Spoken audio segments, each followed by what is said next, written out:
Pinasarap na longganisa. So una po, nilagay ko po muna ang longganisa at pinakuluan ko po sa tubig na may asin. Dahil nga po, nag-iiwas-iwas po tayo sa ginisa.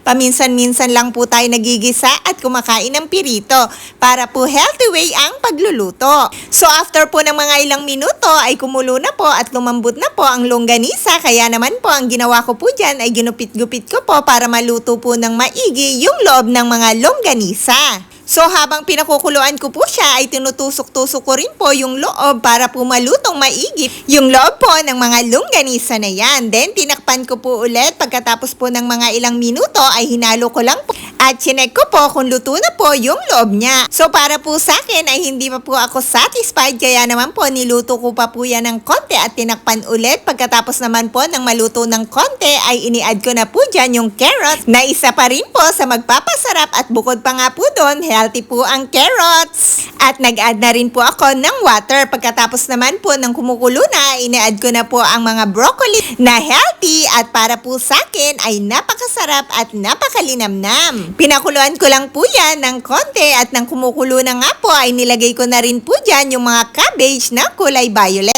At dahil favorite ko rin po ang ganitong cabbage dahil talaga naman pong napakasarap at napaka-healthy din po kagaya po ng carrots at ng broccoli. So hahayaan ko lang pong kumuluyan ng konti para pumaluto ang mga gulay na masustansya at napakasarap. At kailangan nga po natin ng mga gulay at prutas sa ating katawan. Mas maganda nga po kung mas marami tayong kinakain ng mga gulay at prutas. Pero syempre po, paminsan-minsan kailangan din po natin samahan ng mga karne o kaya naman po ay mga isda, itlog at mga beans dahil po doon ay may makukuha po tayong mga protina.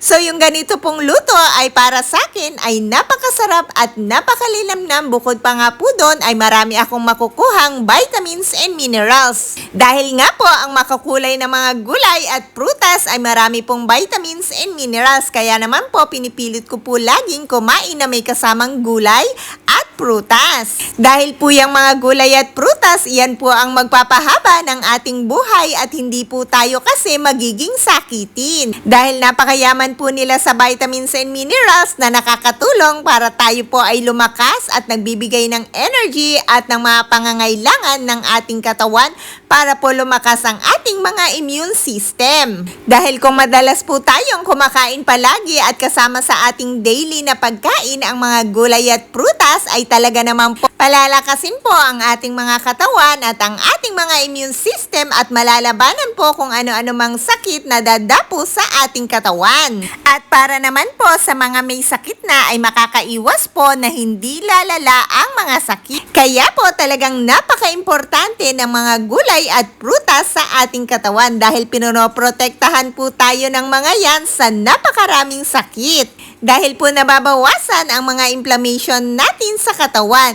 Dahil po kapag madalas tayong kumakain ng mga pagkain na processed food at mga perito, ay nagkokos po talaga ng inflammation. At kapag marami po tayong inflammation sa katawan at hindi po gumagaling, iyon po ang nag-uumpisa o nagdudulot ng iba't ibang sakit.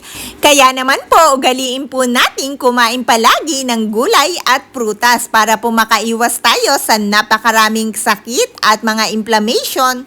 At kapag madalas naman po tayong kumakain ng prutas at gulay ay nababawasan po ang mga inflammation natin sa katawan at unti-unti po iyong gumagaling kaya naman po makakaiwas tayo sa napakaraming sakit. Dahil malaki po talaga ang tulong ng mga gulay at prutas dahil po talagang iyan ang tumutulong para protektahan po ang ating mga immune system na nagbibigay po ng lakas tibay ng ating mga immune system kaya naman po makakaiwas po talaga tayo sa iba't ibang sakit. Kaya naman po guys, turuan po natin ang ating family na kumain ng maraming gulay at prutas para po maging healthy ang ating pangangatawan at hahaba po ang ating buhay at samahan na rin po natin ng exercise kahit po dahan-dahan lamang po ang pag-exercise. Kagaya nga lang po ng lakad na at least 30 minutes a day ay pwedeng-pwede na po talaga yon. Talagang super super mapapahealthy na po ang ating katawan dahil po ang paglalakad ay isang uri po ng napakagandang exercise.